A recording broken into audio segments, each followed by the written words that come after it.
Salut. Aujourd'hui, on va parler du taux directeur. On va voir à quoi il sert, comment il influence les prêts, les crédits immobiliers, l'économie dans son ensemble, et pourquoi les banques centrales aiment tant le modifier. Reste jusqu'à la fin pour comprendre comment ne pas perdre d'argent sur tes dépôts, crédits ou investissements à cause d'un seul chiffre que la Banque centrale décide de changer. Et bien sûr, pense à liker la vidéo et t'abonner à la chaîne. Le taux directeur, c'est un peu le cœur du système financier. Mais concrètement, c'est quoi?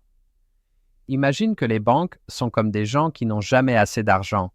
Alors elles vont voir un ami plus riche, la Banque centrale. Cet ami généreux ne prête pas sans condition. Il veut des intérêts en retour. Eh bien, ces intérêts, c'est ça le taux directeur.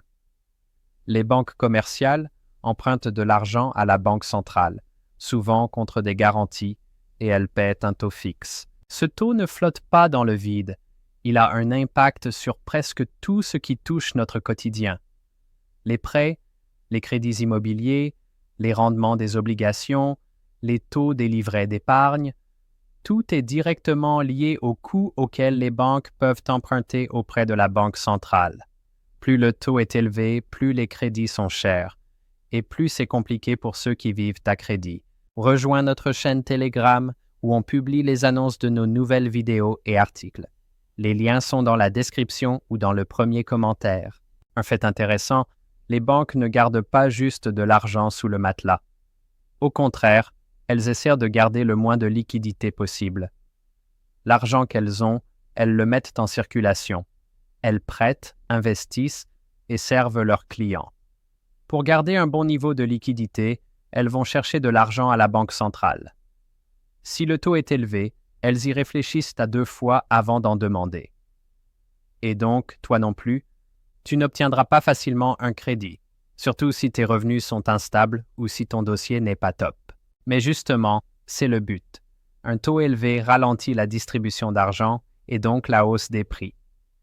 C'est l'outil principal pour lutter contre l'inflation.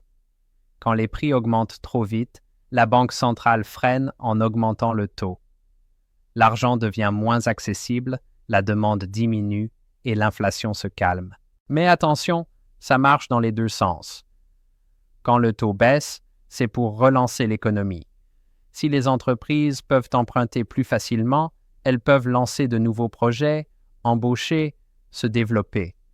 Résultat, moins de chômage et plus d'activité. Mais le risque, c'est que l'inflation redémarre. L'argent devient moins cher, la demande repart et les prix grimpent.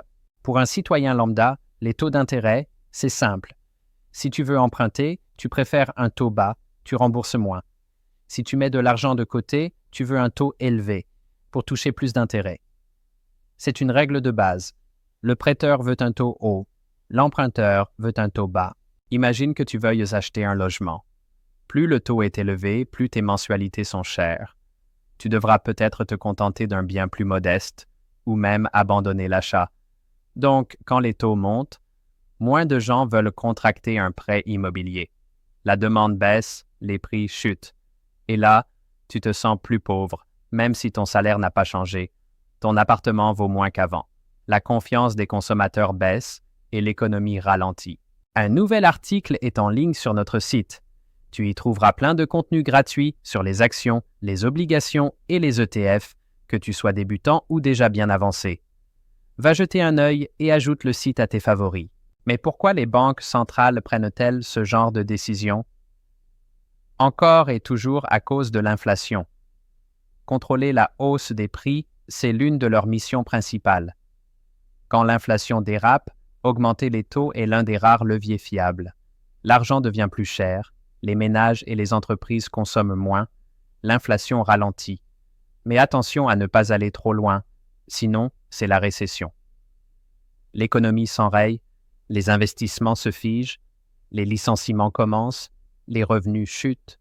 Pourquoi c'est devenu plus compliqué de gérer les taux? Parce que le monde a changé. Avant, le taux directeur était quasiment le seul levier. Aujourd'hui, il y a des dizaines de facteurs. Les marchés mondiaux, les algorithmes de trading, les crypto-monnaies, la géopolitique. Une hausse des taux ne suffit plus, et ces effets peuvent se faire sentir avec des mois de décalage, 6, 12, voire 24 mois. C'est comme une pédale de frein avec du retard. Tu appuies maintenant, mais la voiture ralentit plus tard. Malgré tout, les banques centrales continuent d'utiliser ce levier, mais avec plus de prudence. Elles scrutent les prévisions, les attentes d'inflation, le marché de l'emploi, la consommation et plein d'autres indicateurs. Elles savent, une mauvaise décision peut provoquer un crash. Et à l'inverse, si elles agissent trop mollement, l'inflation ronge le pouvoir d'achat. Le taux directeur, c'est comme la température du corps économique. Trop chaud? C'est de l'inflation? Trop froid?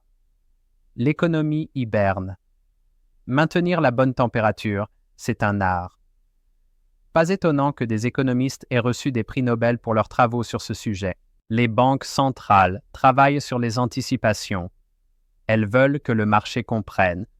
Le taux n'est pas juste un chiffre, c'est un signal. Si l'inflation dépasse l'objectif, le taux monte. Si l'économie flanche, il descend. Cette prévisibilité évite la panique et stabilise l'économie. Certains se demandent pourquoi les banques centrales s'inquiètent autant de l'inflation. Après tout, si les prix montent, les entreprises gagnent plus, non? À première vue, ça semble logique. Mais l'inflation, c'est comme une pièce trop chauffée.